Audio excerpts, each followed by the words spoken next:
Okay, now we move to the second subtopic, which is the various approaches to drug discovery. Introduction. The various approaches to drug discovery include pharmacological, toxicological, investigational new drug application, drug characterization, and dosage form. So briefly, pharmacological is all the experiments that you do to see to observe the pharmacological actions that is exerted on the potential compounds that you have found in the screening. And then toxicological research is or experiment is the experiments that you do to observe the toxic effect of the compounds. Okay, whether at what concentration is going to be toxic to cells or to organisms. And then IND application is the application of the potential compound that you have found to be effective in, for example, in inhibiting the receptor that you are focusing. Then you want to apply for clinical trials. And then drug characterization is you characterize the drug in terms of its physical properties, chemical properties, because those properties have impact in its stability, in its effectiveness, and so on and so forth. And then the dosage form is the study to determine what kind of drug delivery is suitable or is the most effective for this kind of drug, whether it is syrup, tablet, capsule, and so on and so forth. Generally, the process of drug development can be divided into preclinical and clinical work. Step 1 and 2 constitute the preclinical studies. So preclinical, new chemical entities, NCE, or also known as new molecular entities, or NME, are compounds that emerge from the process of drug discovery. So this can be considered as the lead compound. So after the screening and so on and so forth, then you get the NCE. These have promising activity against a particular biological target that is important in disease. So after you have done all the experiments, then you have proven that this NCE has the promising activity against the receptor that you have selected previously. However, little is known about the safety, toxicity, pharmacokinetics, and the metabolisms of this NCE in humans.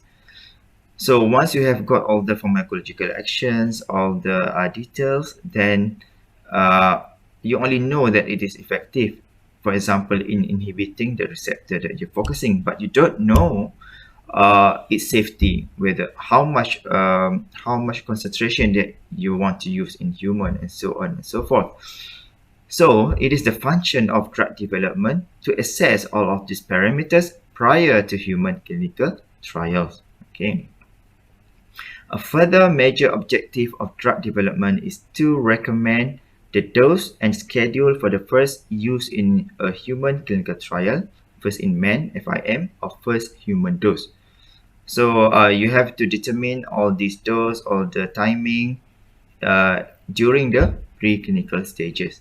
You are not going to determine all this during the human clinical phase. In addition, drug development must establish the physicochemical properties of the NCE, its chemical makeup, stability, and solubility. Manufacturers must optimize the process they use to make the chemical so they can scale up from a medicinal chemist producing milligrams to producing on the kilograms and tons scale. So you know, when you do the experiment in the lab, when the researchers conduct the experiment, of course they only produce in a small scale because they just want to test. They just want to test the compound. But when you want to go for a bulk production, of course you have to optimize the condition to scale up the synthesis.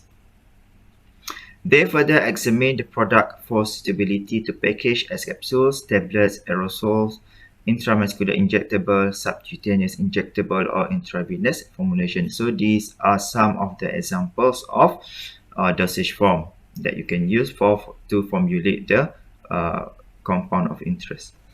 Together, these processes are known in preclinical development as chemistry, manufacturing, and control. Many aspects of drug development focus on satisfying the regulatory requirements of drug licensing authorities.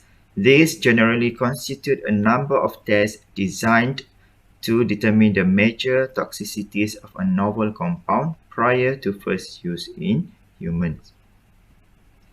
It is a legal requirement that an assessment of major organ toxicity be performed. Effects on the heart and lungs, brain, kidney, liver, digestive system, as well as effects on the other parts of the body that might be affected by the drug. For example, the skin, if the new drug is to be delivered through the skin.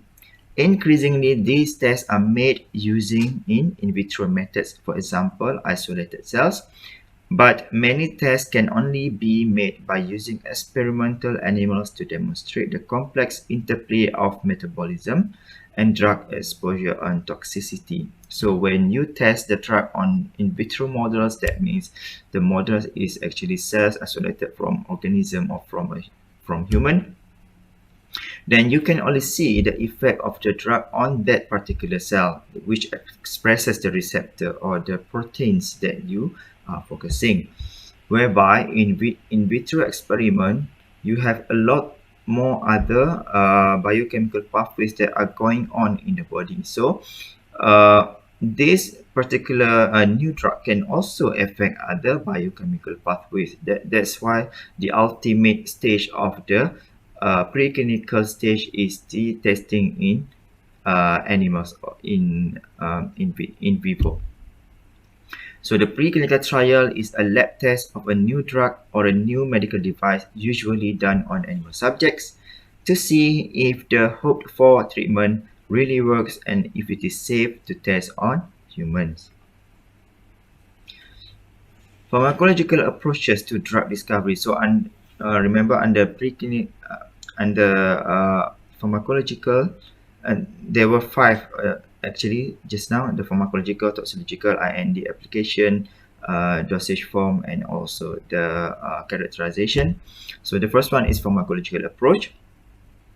The pharmacology as an academic principle can be loosely defined as the study of effects of chemical substances on living systems. This definition is so broad that it encompasses all the aspects of drug discovery, ranging from details of interaction between drug molecule and its target to consequences of placing the drug in the market. So there are four components of pharmacological evaluation. The first one is selectivity testing, pharmacological profiling, testing in animal models of disease, and safety pharmacology. So we will go one by one soon.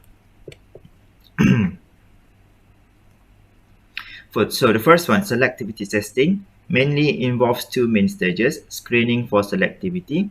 So what is screening for selectivity? Is the selectivity of a compound for a chosen molecular target needs to be assessed because it determines the potency of the drug. A selected compound may bind to molecular targets that are related or unrelated to the chosen molecular target, thereby causing unwanted side effects. So for example, again, you want to study on the protease.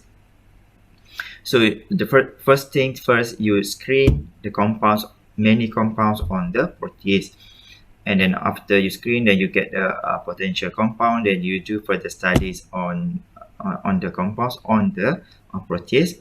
And afterwards, you want to test its selectivity, whether it only binds to the protease only, or it also binds to other proteins or enzymes that are related to protease. Maybe it has a similarity in terms of a DNA sequence or the protein sequence, or totally unrelated enzymes or proteins.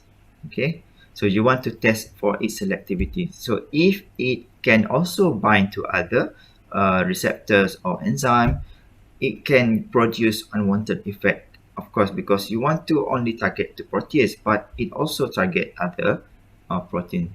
And these other proteins are also involved in other biochemical pathways in the body. So of course, it's going to produce other effects that aside from what you wanted. And then the second one is binding assays. The aim of carrying out binding assays is to determine the dissociation constant of the test compound as a measure of affinity to the receptor. These assays are generally done with membrane preparations made from intact tissues or receptor expressing cell lines.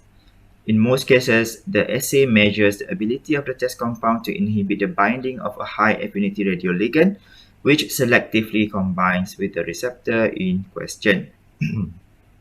So in this kind of experiment, you introduce both the radioligand, the ligand which is labeled with radiation, and also the compound that you want to study. So you put both of them together. So it depends. The setting of the experiment, it depends on the receptors and so on and so forth. So, but basically you put two of them together, the radioligand and also the potential compound, for example, inhibitor. Then you want to see whether it's either the radioligand or the compound, the potential compound has a higher affinity towards the receptor or enzyme. Okay, next is pharmacological profiling. Refers to determining the pharmacodynamic effects of a new compound, either on in vitro models, which constitute cell lines or isolated tissues, or in vivo models, normal animals, animal models of disease. The aim of pharmacological profiling is to answer the following questions. Does the molecular and cellular effects measured in screening assays actually give rise to the predicted pharmacological effects in intact tissues and whole animals? Okay, once you get the evidence from the screening assays, then you want to transfer to intact tissues and animals. So whether the effects is comparable to the one that you have got in the screening assays. But don't be surprised that you might get a negative result in the intact tissues of whole animals. Does the compound produce effects in intact tissues or whole animals not associated with actions on its principal molecular target? Does it produce other effects other than effect that you want to establish? Is there a correspondence between potency of the drug at molecular level, tissue level, and the whole animal level? So is there any consistency in terms of its effectiveness at the molecular level, at the tissue level, and the whole animal level? And then do in vivo duration of action match up with the pharmacokinetic properties of drugs? What happens if the drug is continuously or repeatedly given to an animal over a course of days or weeks? Does it lose its effectiveness or reveal effects not seen on acute administration? And whether there is any rebound after effect when it is stopped? So these are the questions that you want to answer when you're doing pharmacological profiling. So two types of profiling: in vitro profiling involves the studies on isolated tissues. This technique is extremely versatile and applicable to studies on smooth muscle, as well as cardiac, striated muscles, secretory epithelia, endocrine glands, brain slices, liver slices.